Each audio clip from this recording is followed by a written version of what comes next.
Hi, I'm Ben Bradshaw, and in this podcast, we're going to leverage 20 years of agency experience and tell you everything that agencies don't want you to know. If you're a small to medium business, an entrepreneur, or even an in-house marketer, we're going to give you all of the secrets, the tips and the tricks to really skyrocket your business and beyond. So if you want to get the best out of your digital marketing, let's get into it.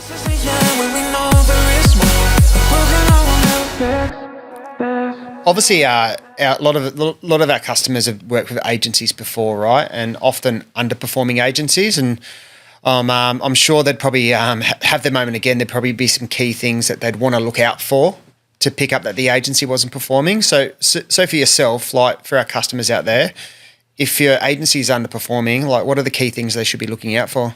Yeah, ultimately, the biggest thing we notice is a lot of businesses aren't tracking conversions, right? So making sure, first of all, you're measuring the full end-to-end is really important. But it's also the ability to have that dialogue and that, you know, that you've got a client manager that's been proactive on things and giving you ideas and future direction. And that's really important because it is changing so quick. Literally, you know, our team get trained this week from what's happened, you know, the week before. And so it is really important that we, the perfect relationship with a business and an agency is somebody that's going to continually keep you abreast of what's going on, but be applying that proactively as opposed to waiting for the client to be calling in. And, you know, ultimately what we find is businesses that have a bad experience too, they don't fully understand. So it's back to that transparency and understanding is, you know, so we do a really thorough onboarding with our clients to make sure they really understand, you know, what is Google, what is this, what is that. Because if we take that time early on, then it means that they better understand the reporting, say, right? And that's another thing is just making sure the clients get really good reports that they understand the interpretation. So, for example, and what I mean by that is sometimes traffic would go down if you're optimizing an account for better return on investment. But if a client didn't understand that, they're getting on the phone going, hey, my traffic's dropped.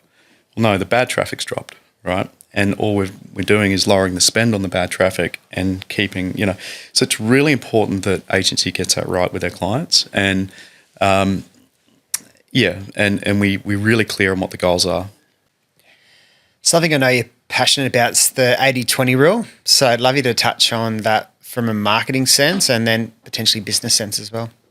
Yeah, listen, I think when I discovered the 80-20 rule, it's like discovering gold pretty much. And yeah, I apply that to all parts of life and different scenarios, but particularly around digital marketing, it's gold. And so for me, the way I use 80-20 rule, say in a Google Ads setting, would be 20% of your keywords give you 80% of your sales and leads, yet we're paying for 100% of them. And it makes, and this gets back to conversion tracking. So if we can track not just the ad views or impressions and the clicks, but if we can then track conversions, we will generally find out that out of 100 keywords, 20% of them are giving us majority of it. And so then you're in a position to optimize, to really, you know, get that return on investment down. So to me, that's a really clear way to think about optimization, but it's something simple that a client can understand. But it applies in all things, right? 20% of, you know, it can be people, it can be 20% of the projects you're working on give you 80% of the results. So the 80-20 rule for me is really, really important as a lens, but particularly around keywords, optimization, it's excellent. So Ben, being an entrepreneur, it's not always rainbows and lollipops, right? So is there any sort of key moments through your work history where there were some tough times and how'd you work through them? Yeah, listen, there has been many, and the old saying, you know, expect speed bumps and eat them for breakfast sort of thing. Like for us, yeah, there has been many, and I think without going into all of them right now, I'll explain a few ways I think about problems because there's always problems. So first of all, I think there's the old Buddhist stuff, right, where whether you're rich or poor, you've got poor people problems, you've got rich people problems. If you've got a business, you've got business problems. If you don't have a business, you've got this problems, right? So there's always problems, and I think that's first and foremost. Secondly, I think it gets down to the belief in what we're doing and the clarity around where we want to go, because that ultimately makes us more resilient. And that to me is foundational, because the other thing that's really important is perspective, because occasionally we'll have the world's falling apart, we'll have something go wrong. So we've had scenarios where people have, came into the business with the intent of stealing IP or stealing, try and entice employees away and these sort of things. And they wreck your day, wreck your week, right? But when you zoom out, if that thing here didn't happen, this thing here wouldn't have happened, and whatever. So I think it's really important to sometimes just keep that eye on the prize, zoom out, reflect, because something that seems like a problem now is really a lesson. It's a way to learn, and at the moment we don't always understand that. So sometimes, just having enough time and space, and is great. Peter from Soma, who's a client of ours, he talks a bit about that, making sure you carve out that space so you're not just in the reacting to everything that's a problem, and then you just get squashed by that. So I think if there's entrepreneurs out there listening to this, I think that's just, there will be problems. And Elon Musk talks about chewing glass, right? That in business owners' roles and CEO roles, things like that, it's tough. It's not easy. There's not, you're going to go through moments where you question yourself. You've got imposter syndrome. You've got all of the doubts, and you've got all of this weight on your shoulders and these sort of things. But I think just sort of zooming out and keeping your eye on the prize is really, really important. And I know COVID time was a very interesting time for digital, right? And if you think back about the DD group, I think 20% of revenue dropped in a week or two, right? It was pretty scary, but if we zoomed out across that whole year, the business grew dramatically. Just want to touch on that period and how we pushed through. Yeah, that's a great example. I think where successful businesses can react dynamically to situations, right? You can adjust the sails, the winds go this way, you can get people in the boat to adjust and sail into the wind or whatever. And I think so. I look back and went, I probably panicked a little bit in that month, but at the same time, we had a really good team that were able to react and go to that. But there was things that were happening in the market, whether it be there was grants for businesses that we took advantage of, for small businesses, etc. But that rallying, ultimately, when you have adversity, it's an opportunity to rally as a team. And I think in hindsight, that's really what we did. And, really sort of felt passionate about small businesses that were suffering at the same time. So it wasn't just us. Everyone was in the same boat.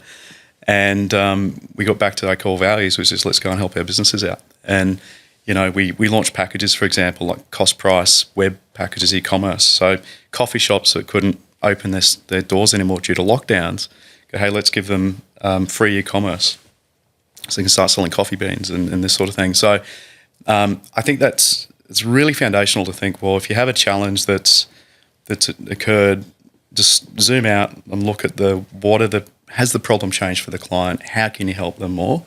And ultimately, I think that's what serves you well. Yeah, I know it's what I found interesting during that period is just how some founders shut their doors, but there was either like a fight or flight. So some businesses said it's going to be too hard, and then the other businesses that wanted to market more and double down on this period did really well, right? Yeah, absolutely. I think we can't underestimate how stressful that time was. It was, and I think we're still, as an economy now, really suffering from the ripple effects of COVID and lockdowns and stuff. And again, I think it's really important that you get back down to foundational 101. When times are ever tough in a business or whatever it is you break it down to basics, right? So it's the same in sport or whatever it might be. But, sales and marketing, right? How am I going to tackle this problem, and how am I going to, because again, I think we get swept up into the actual problem itself, that we don't see everything. And it's really important to stay calm in a crisis. And the other thing is it's really important to over-communicate. So one thing we did is make sure we rolled out a daily huddle in our teams, made sure we're really communicating more frequently. And if you look at, say, Vern Harnish and Scale Up and those sort of methodologies, it's essentially what it says, right, is if you're growing quicker, you need to communicate more. If you're growing slower, you can slow it down. If if you're in a crisis, communicate more, not less, things like that. So I think things I think about like that is that I'm still thinking about today is what's our communication cycles? What are we talking about? And I think that's the stuff that serves you well. Now, digital is always evolving, right? And with this period of AI, it's a crucial time for us and the businesses out there. So I'd love to just touch on just how it's evolving at the moment and how do you see the digital landscapes that are changing in the next 5 years? Yeah, so I think that's a great question, and I get asked this question quite a lot. And, AI it's a tool like any other tool, right? So it's enabling marketers to be supermarketers if we use the tools correctly, but it's the old dummy data in, dummy data out thing, right? And it's the time factor. So where we are heading is personalized AI, obviously. We're heading more to a lot more video content. We're heading a lot more to, personalization overall, and I think in convenience, right? So these tools are brilliant. It's going to help us as marketers do a lot more for our clients, right? Ultimately, but at the same time, it's strategy that wins, and AI doesn't always have the best viewpoints of everything that's going on, and all of its information is coming off the internet. Let's not forget, and that's in and of itself flawed.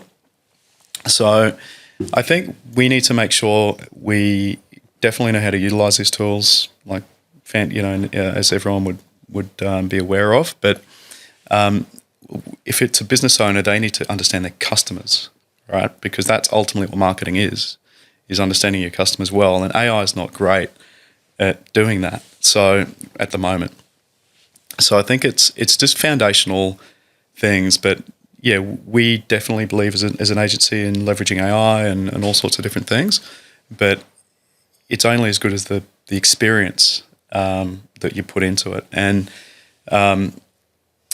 so on one side, very optimistic about it. On the other side, quite conservative around how to apply it.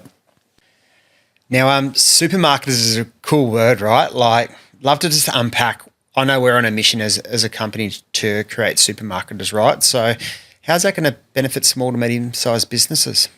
Yeah, so we can just do a lot more for them, right, ultimately. And I think that's the exciting time we're in. So if before you had to go to, 4 different agencies, or you had to take 4 months to do something, now we can do it in 4 weeks, and we can do it all in-house. And so for us, we're launching an agency at the moment that is all about that. It's essentially how can we be the end-to-end, service for the client, that we can give them everything they need. So they may need award submissions, and we can help them with that. Or so the ability for us to do generative content in a smart way, and then have our writing team sort of go through things, and is really profound. And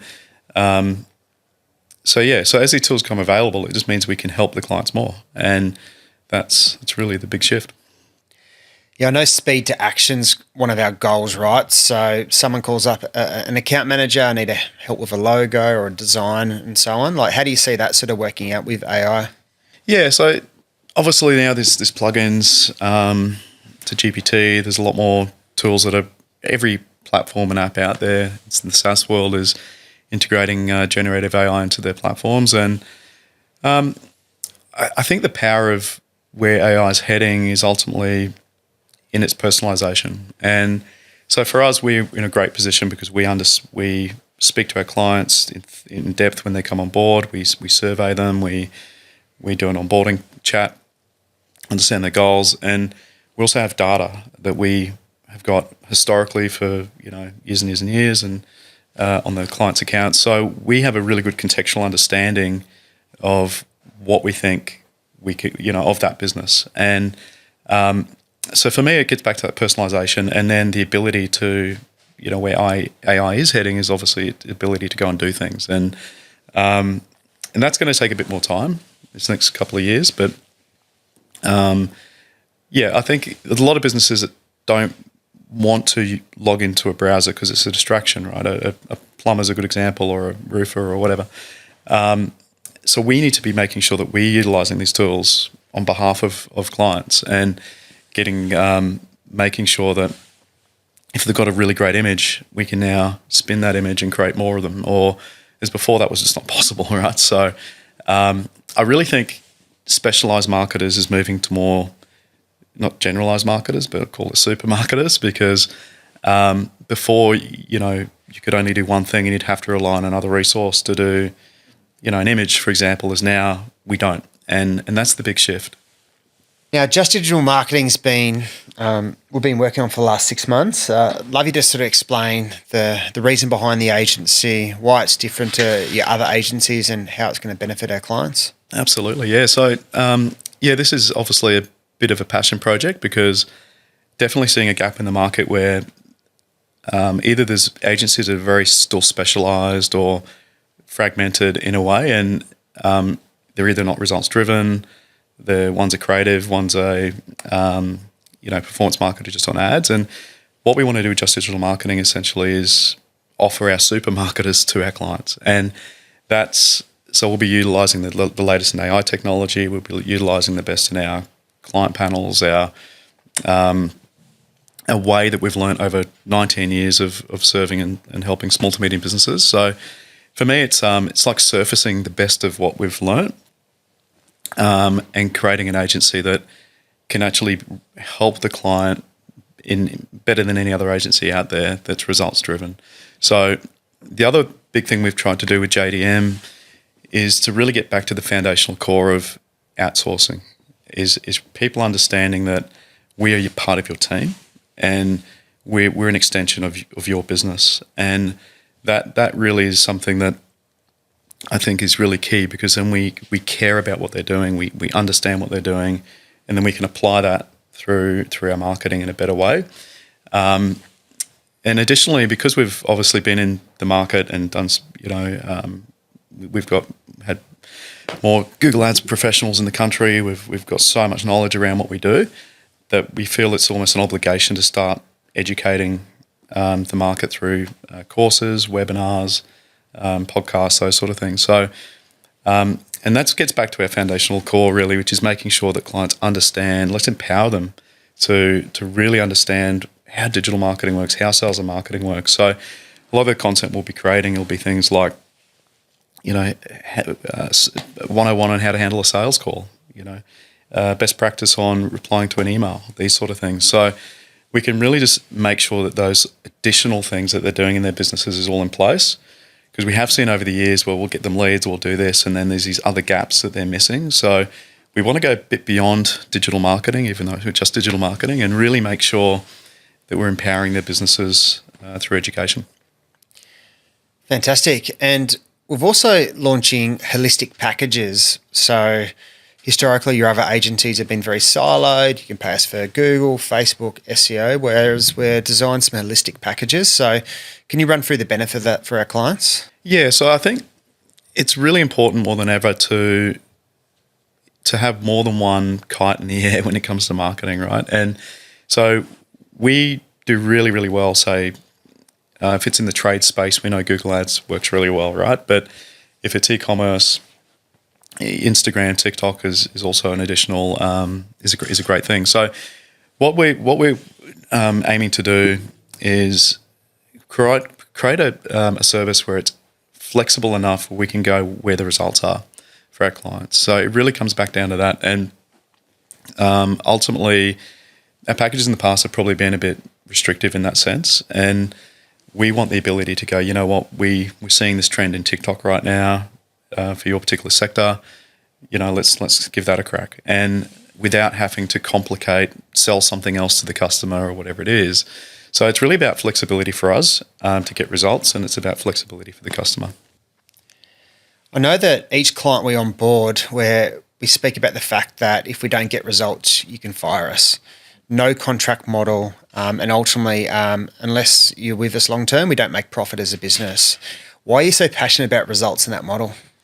Yeah, well, ultimately, we work on behalf of the business, right? So we should be fully accountable like any other employee, and we literally do see ourselves like their employees in the business, and we need to provide value. We've got to be accountable. We've got to do reporting, all these good things. And so the more vested we are in our own results, the better we'll perform too, right? So on the flip side of that, it makes no sense that agencies out there, in my opinion, should be locking people into contracts, getting no results and cloaking and this sort of thing. So for me, we want to be not just part of their businesses, but we want to be fully accountable and to make sure that we're constantly invested in their success.